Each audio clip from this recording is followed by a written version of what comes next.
Salut à tous, on se retrouve ce soir pour un nouvel épisode des femmes inspirantes et aujourd'hui je suis avec Amandine. On va parler de son parcours et de son projet. Alors je te propose tout simplement de commencer par la petite présentation habituelle. Ouais. Voilà, rapidement, en 3, 4, 5 minutes. Qui es-tu? Quelles ont été un petit peu les études que tu as pu faire dans la vie? Du coup, donc je m'appelle Amandine, j'ai 32 ans. J'habite sur Strasbourg, en Alsace, depuis une dizaine d'années maintenant. Je suis arrivée en 2012. Au niveau de mes études, j'ai un bac pro secrétariat. J'ai eu pas mal de périodes de battement. J'ai fait de la fac, je suis allée en sociaux. Enfin, je trouvais pas trop ma voie. J'ai fait un service civique chez Unicité en 2012, où il y a eu un premier circuit touristique pour des personnes à mobilité réduite. J'ai fait partie du programme Unicité, Rêve et Réalise chez Unicité, pardon. Ensuite, j'ai pu enchaîner sur un BTS tourisme. C'est ça le service civique a permis d'enclencher le BTS tourisme. Donc, j'ai fait 2 ans d'études, où là, il y a eu un autre circuit touristique sur une période de stage, dans les Vosges chez mes parents. Après le BTS que j'ai loupé à peu de points, je suis repartie dans l'administratif.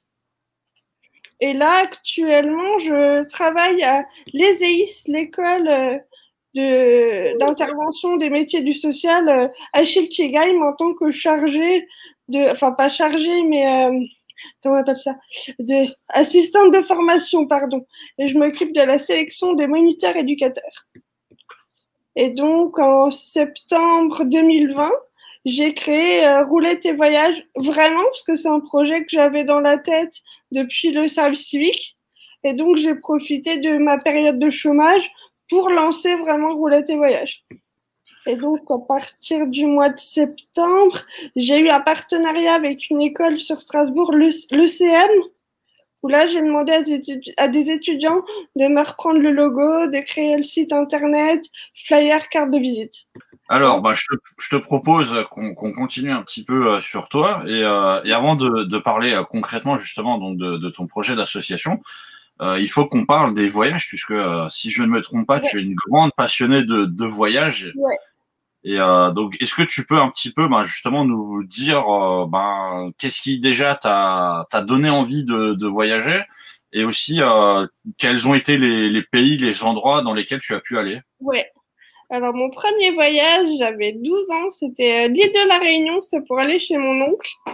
Donc, c'était le gros baptême du feu, 11 heures d'avion. J'ai jamais pris l'avion, je savais même pas comment ça se passait. C'était une grosse aventure déjà.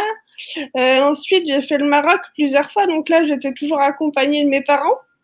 Mes parents qui adorent bouger à droite, à gauche, qui font plein de choses.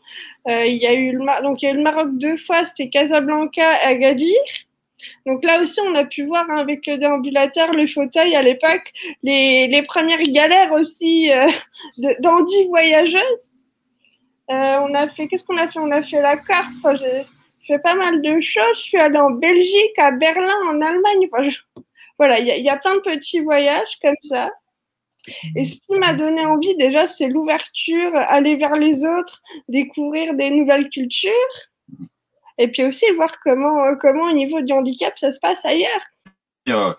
À créer donc ton association Roule à tes voyages. Est-ce que tu peux nous dire justement quel a été peut-être le déclic pour toi de te lancer là-dedans et ensuite concrètement qu'est-ce que vous faites? Alors en fait, le Roulette et Voyage, c'est venu de toutes mes expériences de voyage qui sont un petit peu négatives. Un fauteuil perdu à l'aéroport. Par exemple, je suis allée en Corse, on nous dit c'est accessible sur le ferry, tout ça, ça l'est pas du tout. Donc il y a aussi ce côté de dire aux professionnels du tourisme attention à ce que vous dites, parce que ça peut être problématique. Donc c'est parti de là, en fait, d'une envie de dire c'est pas parce que je suis une personne à mobilité réduite que forcément je dois être restreinte à ne pas voyager, à pas faire de choses.